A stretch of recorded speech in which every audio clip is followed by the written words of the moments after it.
चलिए, good morning all of you. Let's start DNS in IWT, that is internet and web technology. और हम लोग उसमें जो है कर चुके हैं. हम लोगों को आज नया चैप्टर शुरू करना है. तो DNS का मतलब होता है, DNS का मतलब डोमेन नेम सिस्टम, है ना. Domain name system. Now what is DNS? DNS है क्या? तो थोड़ा सा हम लोग ये कॉन्सेप्ट पे चलते हैं. और कॉन्सेप्ट के अनुसार जो DNS होता है उसमें क्या होता है कि जो भी आपका सिस्टम है, जो कि ये एक DNS क्या है, ये एक एड्रेसिंग टेक्निक है. It is an addressing technique. तो ये एड्रेसिंग टेक्निक है और इस एड्रेसिंग टेक्निक के जरिए जो है हम लोग काफी सारे काम को करते हैं. और ये एड्रेसिंग टेक्निक जो है कैसे काम करता है वो देखिएगा, यही चीज हमें पढ़नी हुई है. तो आई will be sharing you the screen, जिसमें कि DNS के बारे में आपको सब कुछ पता हो जाएगा. I will be sharing you the screen, just check it out.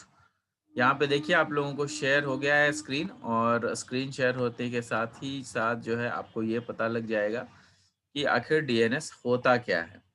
ये देखिएगा, DNS में जो है, DNS for communication between clients and server addressing is needed. Communication, किसी भी क्लाइंट और सर्वर के बीच में जो कम्युनिकेशन होता है उसमें कम्युनिकेशन अगर हो रहा है तो उसके लिए क्या करना होगा, उसके लिए जो है हमें एड्रेसिंग टेक्निक जानना होगा या एड्रेसिंग जरूरत पड़ेगी. क्यों एड्रेसिंग जरूरत पड़ेगी? वो एड्रेसिंग इसलिए जरूरत पड़ेगी क्योंकि जो आपका कम्युनिकेशन है वो विदाउट एड्रेसिंग हो ही नहीं सकता है. क्यों? क्योंकि हर कंप्यूटर का एक यूनिक एड्रेस होता है, हर कंप्यूटर एक दूसरे से भिन्न होता है, हर कंप्यूटर अलग अलग है. तो आखिर हर कंप्यूटर तक हम पहुंचेंगे कैसे? तो पहुंचने के लिए हमें क्या चाहिए? एड्रेसिंग चाहिए. तो ये एड्रेसेस जो है ये काफी ज्यादा जरूरी चीजें हैं और ये एड्रेसिंग के चलते ही सारा काम हो सकता है. तो यहाँ पर क्या है? For communication between client and server addressing is needed. When a client requests a services from the server, it has to include the server's address. जब भी क्लाइंट जो है रिक्वेस्ट करता है सर्विसेज के लिए, तो वो जो सर्विसेज है वो सर्वर से रिक्वेस्ट करता है. तो जो सर्वर है वो क्या करता है? It has to include the servers address as destination address. तो जो सर्वर का एड्रेस है वो डेस्टिनेशन एड्रेस उसके लिए बन जाता है. एंड इट्स ओन एड्रेस, जो उसका अपना खुद का एड्रेस होता है, जो कंप्यूटर रिक्वेस्ट के लिए भेज रहा है, तो उसका जो अपना खुद का एड्रेस होता है वो क्या होता है? वो जो उसका खुद का एड्रेस होता है that is the source address, जिसके थ्रू आपका कम्युनिकेशन बिल्ट हो रहा है, जिसके थ्रू रिक्वेस्ट भेजा गया है. तो उसको हम लोग क्या कहते हैं? उसको हम लोग कहते हैं सोर्स एड्रेस, है ना. तो डेस्टिनेशन एड्रेस और सोर्स एड्रेस हमें पहले भी पता है. when the servers when the server responds, it reverses the addresses. अब क्या होता है कि जैसे ही सर्वर को पता चल जाता है कि अच्छा हमसे ये चीजें पूछी जा रही है, तो जब हमसे ये चीजें पूछी जा रही है तो हम उसका रिप्लाई करेंगे. हम रिप्लाई किसे करेंगे? तो हम लोग, हमें जो रिप्लाई करना होता है वो रिप्लाई हम किसको करते हैं? वो डायरेक्टली हम लोग रिप्लाई करते हैं उसी पर्टिकुलर मशीन को जिस मशीन से रिक्वेस्ट आ रहा था. तो होता क्या है कि सीधा उल्टा हो जाता है. तो जो सर्वर का एड्रेस होता है वो सोर्स एड्रेस बन जाता है, और जो मशीन जो पहले सोर्स था वो डेस्टिनेशन बन जाता है. क्यों? क्योंकि आपको आपने जो रिक्वेस्ट भेजा था उस रिक्वेस्ट को सर्वर के द्वारा जो है वो रिक्वेस्ट आपके पास आ रहा है, तो ऑब्वियसली चेंज हो जाएगा ना. सर्वर जो है वो सोर्स बन जाएगा और जो डेस्टिनेशन है वो आपका कंप्यूटर बन जाएगा, जो कि आपका डेस्टिनेशन एड्रेस होगा. तो यही जो है DNS इसी के लिए यूज होता है. तो DNS is used for addressing. DNS किस लिए यूज होता है? DNS is used for addressing. The addressing in application program, the addressing in application program is different. तो एप्लीकेशन प्रोग्राम में जो एड्रेसिंग होता है वो डिफरेंट होता है from that of other layers. जितने भी लेयर्स हैं उसका जो एड्रेसिंग टेक्निक होता है that is a bit different from that in other layers. Each program will have its own address format. जो प्रोग्राम होते हैं वो कुछ एड्रेस फॉर्मेट्स जो हैं वो रखते हैं. तो each program will have its own address format. हर प्रोग्राम का अलग अलग एड्रेस फॉर्मेट होता है. एग्जाम्पल में अगर हम लोग देखें तो an email address is like harshit.raj@gmail.com. मान लिया कि ये आपका ईमेल एड्रेस है. क्या है? harshit.raj@gmail.com. Where as the address, लेकिन जो आपका ये ईमेल एड्रेस अलग होता है, लेकिन आपका जो एड्रेस है जो किसी वेब पेज का होगा वो क्या हो जाएगा? www.google.com, जैसे कि गूगल का होता है. तो हर का अलग अलग एड्रेसिंग टेक्निक अलग अलग है. अगर मान लिया हम किसी पर्टिकुलर पर्सन के बारे में पूछ रहे हैं तो उसको हम लोग ईमेल आईडी से कांटेक्ट करेंगे. लेकिन अगर हम लोग किसी पर्टिकुलर आपका जो साइट पर जाना चाह रहे हैं तो उसका एक अलग एड्रेस होगा, जैसे कि google.com, rediff.com, yahoo.com. तो ये सब चीजें क्या है? ये आपके डिफरेंट सिनेरियोज हैं, अलग अलग तरीके से आपके एड्रेसेस को रखने के. It is important to note that there is alias name. alias का मतलब क्या होता है? alias का मतलब होता है एक डिफरेंट नाम. किसी भी चीज का एक डिफरेंट नाम दे दिया जाता है. कहने का मतलब है alias name for the addresses of remote host. किसी भी कंप्यूटर का आइदर वो यूजर होगा या क्लाइंट होगा, तो जो भी कंप्यूटर होगा या जो भी सर्वर होगा उसका अलग से alias नेम होता है. क्यों? क्योंकि जो कोई भी सर्वर होगा या पर्टिकुलर पर्सन होगा या पर्टिकुलर पर्सन का कंप्यूटर पर्सनल कंप्यूटर होगा या फिर उसके अलग अलग डिवाइसेस होंगे, तो वो सब करते क्या है? उन लोगों का अलग अलग ईमेल आईडी होता है. तो ये ईमेल आईडी या फिर आप जो सर्वर के लिए जो www.google.com देख रहे हैं, ये सब कुछ और नहीं है बल्कि क्या है? एलियास नेम है. क्यों? क्योंकि हम लोग google.com के जरिए आईपी एड्रेस को कनेक्ट करते हैं, ना कि google.com को कनेक्ट करते हैं. उसका नाम, उस आईपी एड्रेस को का नाम हमने लिख दिया google.com, yahoo.com, rediff.com, है ना? तो ये सब एक अलग नाम है. हम लोग नाम पे काम करते हैं. क्या होता है? एलियास नेम दे देते हैं हम लोग. किसके लिए देते हैं? किसी एक पर्टिकुलर आईपी एड्रेस को देते हैं. तो ये ध्यान में रहे कि आपका जो आईपी एड्रेस है उसका जो नेमिंग कन्वेंशंस है उसको हम लोग एलियास नेम कहते हैं. So it is important to note that there is alias name for the address of remote host. The application program uses the alias name. तो एप्लीकेशन प्रोग्राम किसको यूज करता है? उसी alias name को ही use करता है instead of an IP address. किसी IP address के बदले हम लोग क्या यूज करते हैं? alias name को. क्यों? क्योंकि हम लोग www.yahoo.com लिखते हैं, ना कि 192.197.61.11 ऐसे करके हम लोग नहीं लिखते हैं. और ये याद करना बहुत डिफिकल्ट है. yahoo.com आपको याद रहेगा क्योंकि वो नेम है, वो याद रहेगा. रेडिफ आपको याद रहेगा, गूगल आपको याद रहेगा, लेकिन वहीं पर उसको अगर कहिएगा आप कि नहीं इसका आईपी एड्रेस क्या होगा, तो आईपी एड्रेस बहुत कम का याद रहेगा as compared to the naming. इसीलिए हम लोग क्या करते हैं? जितने भी आईपी एड्रेसेस होते हैं उसके कॉरेस्पॉन्डिंग उसका नेम डाल देते हैं. ठीक है? तो यहाँ पे the application program uses alias name instead of an IP address. This type of address is very convenient for humans to remember and use.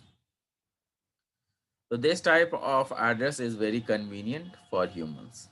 तो humans के लिए ऐसे इस टाइप के जो एड्रेसेस होते हैं वो काफ़ी कन्वीनियंट होते हैं. और तो ये कन्वीनियंट क्यों होते हैं? ताकि हम लोग उसको रिमेंबर कर सकें, उसको हम लोग याद रख सकें. But it is not suitable for IP protocol. लेकिन वो आईपी प्रोटोकॉल के लिए सुटेबल नहीं है. क्यों? क्योंकि वहाँ पे कुछ एलियास नेम जो है वो मैप करना पड़ता है. Therefore, the alias addresses has to be mapped. तो alias addresses को क्या करना पड़ता है, उसको मैप करना पड़ता है। तो alias, therefore the alias addresses has to be mapped to the IP addresses. Alias name जो है वो आईपी एड्रेसेस के लिए मैप किया जाता है। For this an application program services of another entity, for this an application program service of another entity, मतलब कि इसके लिए जो है एक एप्लीकेशन प्रोग्राम जो है वो रखा जाता है जो कि जितने भी सर्विसेज हैं उसको ये प्रोवाइड करता है। This entity is an application program called DNS. यही प्रोग्राम जो कि आपको एलियास नेम, किसी पर्टिकुलर आईपी एड्रेस का नेम को दर्शाता है, उसी एप्लीकेशन प्रोग्राम को हम लोग डीएनएस कहते हैं। क्या है डीएनएस? Domain name system. ठीक है, तो अगर आपसे डीएनएस पूछा जाएगा तो ये सारी चीजें आप लिख दीजिएगा एग्जाम्पल के साथ, ताकि जो है आपको फुल में फुल मार्क्स मिल सके। Next is DNS working. काम कैसे करता है ये डीएनएस? तो टू मैप अ नेम, यहाँ पे देखिएगा डीएनएस क्या है कि एक आईपी एड्रेस को नेम मैप किया जाए या नेम को आईपी एड्रेस मैप किया जाए, तो दोनों चीजें। डीएनएस वर्किंग देखिए, to map a name onto an IP address, comma, an application program calls a library process called resolver। कहने का मतलब क्या है कि एक लाइब्रेरी प्रोसेस है जो कि रिजॉल्वर कहलाता है। तो to map a name onto an IP address, an application program calls a library process called resolver। तो रिजॉल्वर जो है क्या होता है? रिजॉल्वर जो है वो आपका एक ऐसा एप्लीकेशन प्रोग्राम है जिसको कि जो है आईपी एड्रेस को नेम के साथ मैप कराता है और लाइब्रेरी में प्रोसेस करके रखता है। The name is passed on to the resolver. Name, सबसे पहले जो नेम हम लोग जैसे गूगल डालते हैं या याहू डालते हैं, उसको क्या किया जाता है? उसको जो है सबसे पहले रिजॉल्वर को दिया जाता है। The resolver sends an UDP packet. Resolver क्या करता है? It sends an UDP packet. UDP मतलब यूजर डेटाग्राम प्रोटोकॉल जो है वो आपको पढ़ा चुका हूं मैं। तो यूजर डेटाग्राम प्रोटोकॉल जो है वो पैकेट जो है आपको सेंड करता है। रिजॉल्वर क्या करता है? सेंड्स एन यूडीपी पैकेट, वो पैकेट सेंड करता है to a local DNS server. जो आसपास के जो लोकल डीएनएस सर्वर है उसको जो है आपका यूडीपी पैकेट सेंड करता है। Which looks up the name, वो क्या करता है कि सारे नेम में से खोजता है, वो पूरा नेम जितना भी है उसमें से खोजता है कि कौन सा नेम चाहिए हमको, and returns to the corresponding. और उसके बाद जब नेम मिल जाता है तो उसी को वो रिटर्न करा देता है। IP corresponding IP address to the resolver. तो ये जो है क्या करता है कि जो आपका आईपी एड्रेसेस हैं उसको जो है ये रिजॉल्वर क्या करता है? Then it looks up for the name and returns the corresponding IP address to the resolver. तो रिजॉल्वर को आईपी एड्रेस दे देता है। The resolver then sends the this address to the caller. Resolver क्या करता है कि उस सारे एड्रेस को उसी कॉलर को दे देता है। जो रिजॉल्वर है वो क्या करता है? The resolver sends this address to the caller. वो जो पर्टिकुलर नेम के अगेंस्ट जो भी आपका आईपी एड्रेस है उस आईपी एड्रेस को वो ढूंढ करके निकाल करके और उसको उस पर्टिकुलर साइट पर आपको ले जाता है। Then the program can establish a TCP connection. तभी जो है आपका प्रोग्राम जो है वो टीसीपी कनेक्शन बनाता है with the e-destination or sends in the UDP packet with the destination or with the destination connection with the destination, destination के साथ कनेक्शन बनाता है और उसके बाद उसमें से यूडीपी पैकेट्स भेजना शुरू कर देता है। तो this is the whole process. इसको याद रखना है। सबसे पहले आपका जो नाम है वो भेजा जाता है, रिजॉल्वर उसमें से चेक करता है कि इसके करस्पॉन्डिंग क्या आईपी एड्रेस होगा। वो आईपी एड्रेस के पास वो जो भी आईपी एड्रेस है उससे रिलेटेड जो भी साइट होता है उसको जो है आपके कंप्यूटर तक पहुंचा देता है। तो यही रिजॉल्वर का काम है। The DNS name space and its structure. तो डीएनएस का जो नेम स्पेस है और स्ट्रक्चर है वो यहाँ पे दिया गया है, इसको हम लोग ध्यान में रखेंगे कैसे कैसे काम होता है। DNS name and its structure. The internet has been divided into hundreds of top level domains. तो इंटरनेट पे क्या होता है कि कई सारे जो टॉप लेवल के जो डोमेन्स है उसमें उसको बांट दिया गया है। Each domain convey many host. हर एक डोमेन में अलग अलग हॉस्ट होते हैं, कई सारे हॉस्ट हो सकते हैं एक डोमेन में, है ना। तो each domain convey many host. Each domain is divided into several sub domains. हर एक डोमेन जो है, एक डोमेन के अंदर कई सारे सब डोमेन्स भी होते हैं, है ना। तो एक डोमेन के अंदर कई सारे सब डोमेन्स भी होते हैं। Each domain is divided into several subdomains and they are further partitioned and so on। उसको जो है further partition किया जाता है। These domains can be represented by a tree structure shown as the figure given below। यहाँ पर जो है जो आपको जो डीएनएस का जो नेम स्पेस का जो डीएनएस का जो नेम स्पेस है उसके बारे में आपको यहाँ पर फिगर के रूप में दर्शाया गया है कि किस तरीके से डोमेन रिप्रेजेंट करता है ट्री स्ट्रक्चर को। ये देखिएगा यहाँ पे आपको दिख रहा होगा।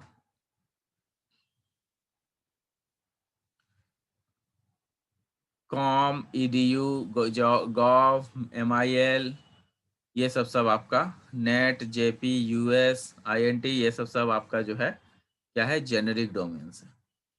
तो यहाँ तक आपको जो दिया गया है इंट से लेकर के और नेट तक, ये जेनेरिक डोमेन, जबकि जेपी, यूएस, ये सब जो है आपका कंट्री डोमेन है। कंट्री डोमेन है। कंट्री डोमेन कहने का मतलब क्या होता है कि अलग अलग कंट्री का अलग अलग डोमेन होता है।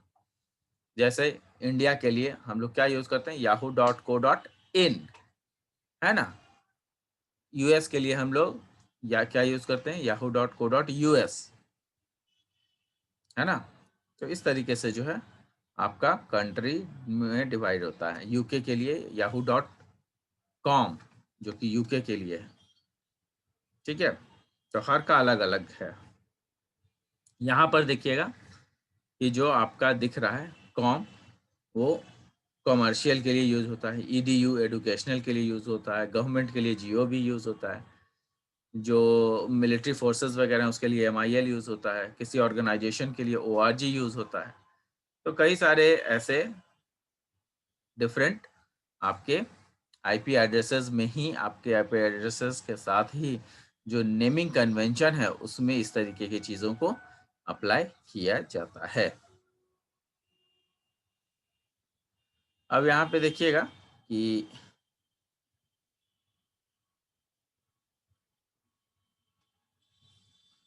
यहाँ पे देखिएगा कि यहाँ पर आपके लिए जो कमर्शियल है उसमें आपको दो चीज़ें ली गई है। एक तो लिया गया है ये आपका जो इंग्लिश वर्जन है वो लिया गया है। फिर उसके बाद यहाँ पे CS, ENG ये सब है।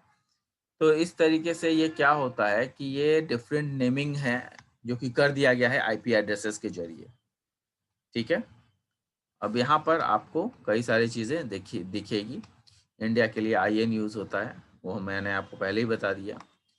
अब देखिए यहाँ अ portion structure of internet domain name space, ये क्या है, ये इंटरनेट डोमेन स्पेस का एक पोर्शन है। अब इसमें क्या होता है कि टॉप लेवल डोमेन जो है वो दो टाइप के होते हैं, एक तो जेनरिक और कंट्रीज। मैंने आपको बताया एक जेनरिक होता है, एक कंट्रीज होता है। वही चीज़ों को मैंने लिखा है। Top level domain are of two type, generic and countries, ठीक है। अब जेनरिक में क्या होता है, सो देखिए, generic domains our country domain. Generic domain क्या होते हैं, जेनरिक डोमेन कुछ ऐसे डोमेन होते हैं जो कंट्री डोमेन के नाम से जाने जाते हैं। The generic domains are commercial, COM जो यूज करते हैं हम लोग, .com यूज करते हैं, वो कमर्शियल होता है। EDU educational institution, GOV government institution, MIL military, int some international organization, ORG non profitable organization, and net जो है नेटवर्क प्रोवाइडर के लिए यूज होता है। ठीक है। The country domain includes one entry for every country. हर कंट्री के लिए अलग अलग एंट्री होते हैं। Each domain is named by following an upward path and the components are separated by dots. तो जो कंपोनेंट्स हैं वो सेपरेट किए जाते हैं डिफरेंट डॉट्स के जरिए। तो यहाँ पर जैसे आपका eng.sun.com, तो ये अलग हो गया। तो this is called hierarchical naming. इसको हायरार्कियल नेमिंग कहते हैं। क्यों? क्योंकि इसमें सब चीज़ अलग अलग है। Level of hierarchy, different levels होते हैं हायरार्कियल में, इसलिए यहाँ पर इस तरीके से इनकी नेमिंग की गई है। अब लेवल क्या होते हैं? Each node of the tree has a level. Her node जो ट्री का होता है उसमें कोई ना कोई लेवल होता है, जिसको कि हम लोग कंपोनेंट कहते हैं। And it can be specified using up to 63 characters. ये याद रखने वाली बात है कि जो आपका स्पेसिफिक होता है वो करीबन 63 कैरेक्टर्स के लिए होता है। If we had to remember the IP addresses of all the websites we visit every day। क्या होता है? If we had to remember the IP address, अगर मान लिया कि IP एड्रेसेस सबका याद रखना पड़ता, तो क्या होता? तो हम लोगों को कई बार जो है वो चीज़ जो है भूल जा सकते थे हम लोग, कई दिक्कतें होती है। इसीलिए जो है हम लोग उसके लिए नेमिंग कन्वेंशंस रखे हैं। If we had to remember the IP address of all the websites we visit every day, then it will be a tedious job. तो ये एक बहुत ही डिफिकल्ट टास्क होता है ह्यूमंस के लिए। But we human being are good at remembering names.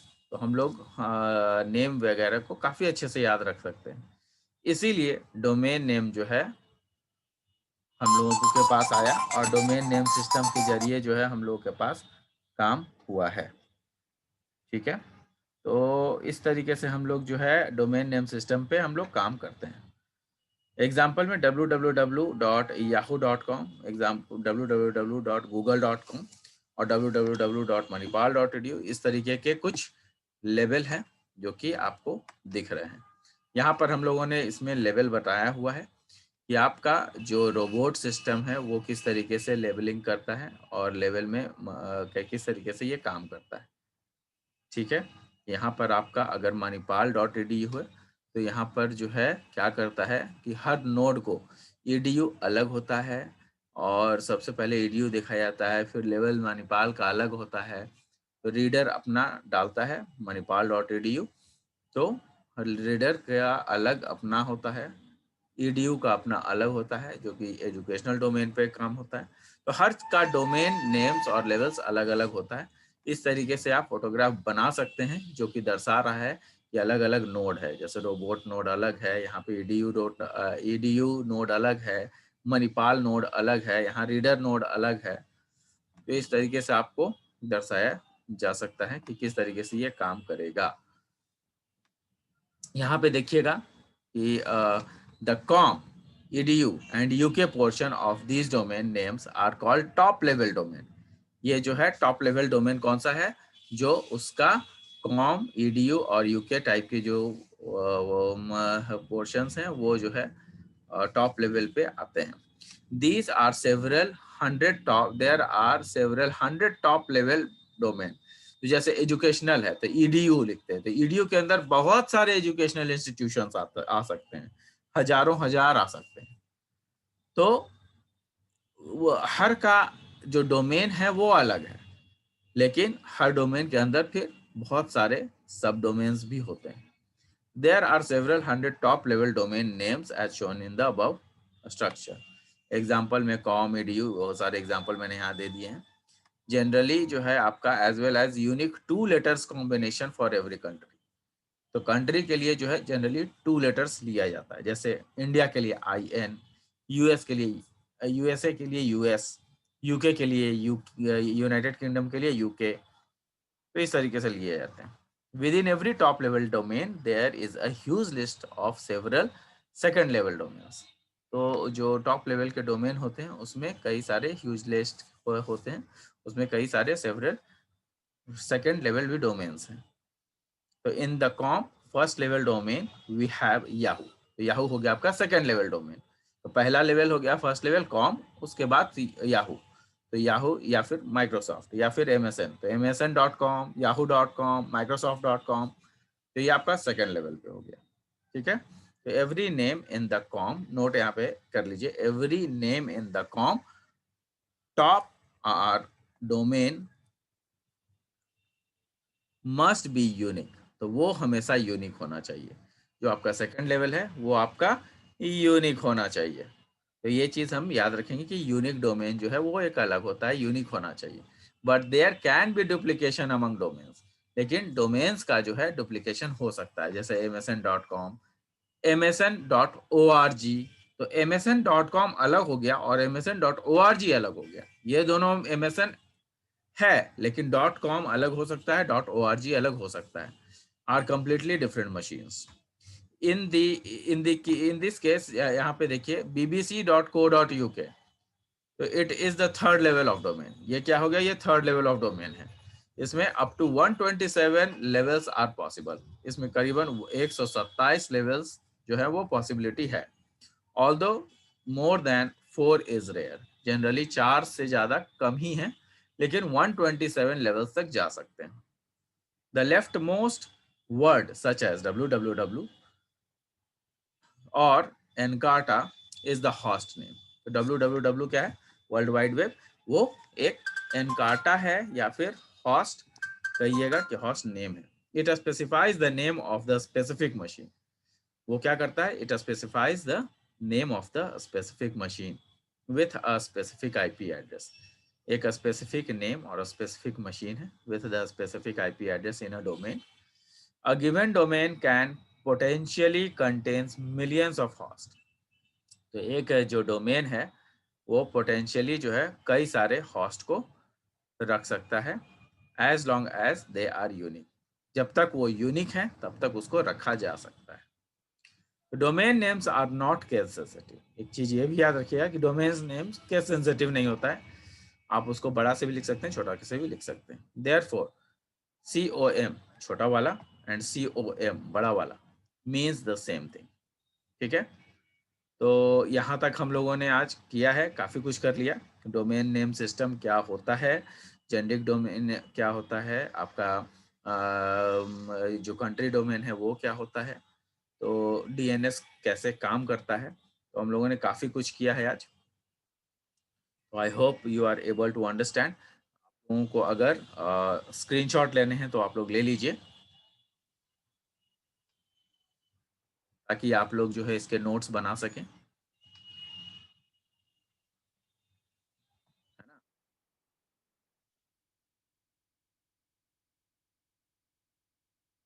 तो इसके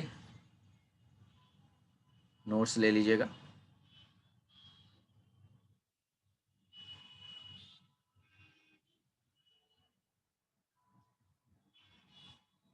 यहाँ से आप लोगों को हो गया है। I hope I am able to make you understand. So I'll be taking next class हम लोग इसके आगे बढ़ेंगे, रिलेटिव वगैरह पढ़ेंगे और आगे पेज नंबर 50 से स्टार्ट करेंगे। Thank you, thanks a lot.